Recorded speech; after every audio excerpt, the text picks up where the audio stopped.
Hello. Okay. So what we have to do next is that either we can do one thing like we need to go to this edit mode and then select point. You can go on YouTube and just search for separate and join command like, or you can just say how to import SolidWorks to Blender. Okay, and in those tutorials you will understand how to use those join and separate commands.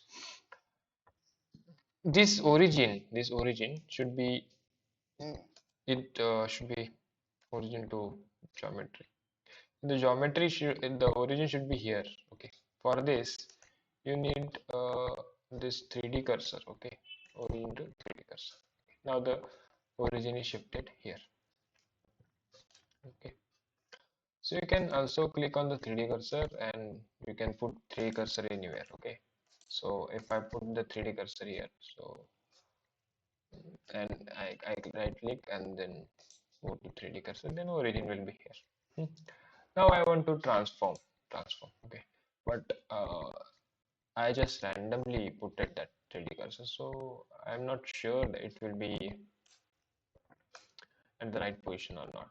Okay, so for that I need to sure first.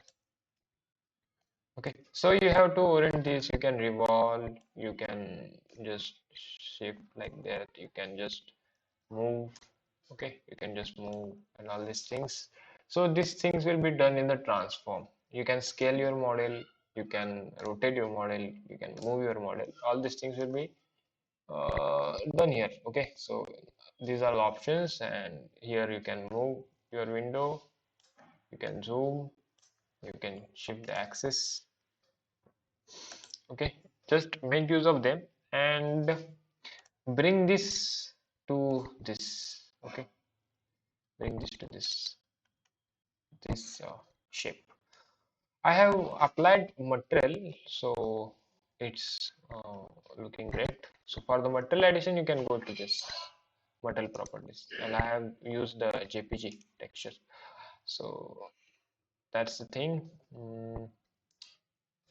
You can also go on YouTube and search how to apply material, how to apply image to surface, texture to surface. Okay, and one more thing actually we have done is that applying logo. Okay, so it's bit stuck here. So if you see our IPG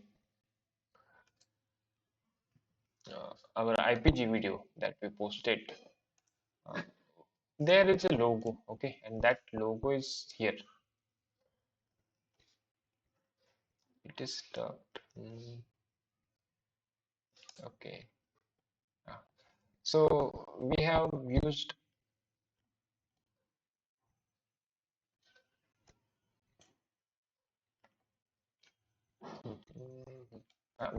logo here. So for importing this, we have to go to file and we have to import images as plane. And when you import this, you can use a preset here or the modifier, something like that. Uh, that you need to again search on YouTube. Okay, search a tutorial for applying images on the surface. Okay, so that tutorial will help you.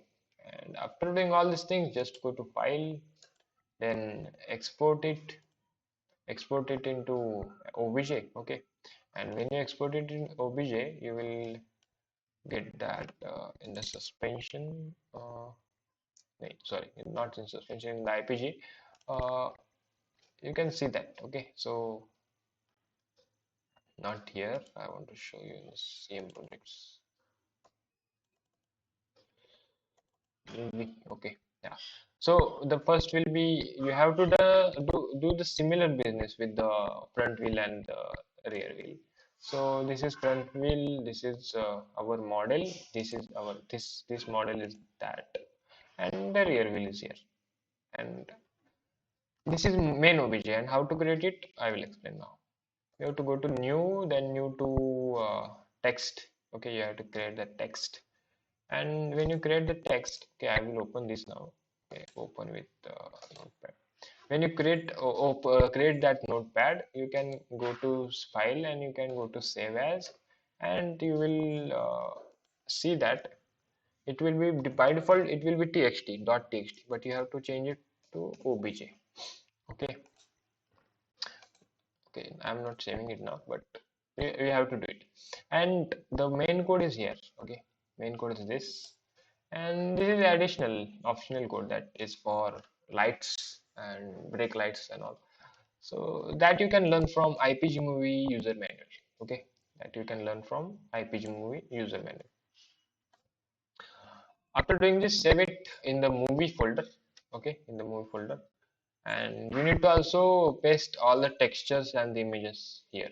Okay, and then go to car maker in the parameters in the car, and go to body, then outer shell, and the outer shell in the 3D objects. You can see there is front wheel, model, and array wheel, and this is the notepad file that we have created. But its extension should be obj, and we have created it. We have selected it. Okay, and this is picture that I told in recent videos that we can also import like this. Okay, the side view nomenclature should be this, and the top view nomenclature should be this, like dot top dot png. Okay, okay, that's all about OBJ import, how to import OBJ. And you can try start if there is any error.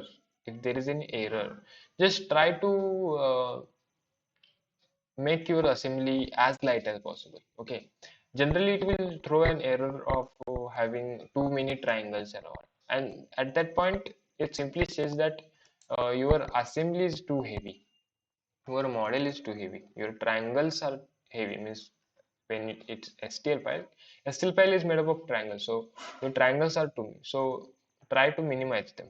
Like we have, see, you can see that we have deleted many parts. Okay, we have deleted many parts. No steering system is there in bottom. Okay, so that you need to do in the OBJ generation, and that's it. I hope you understood that. If you have any doubt, you can contact me. Thank you.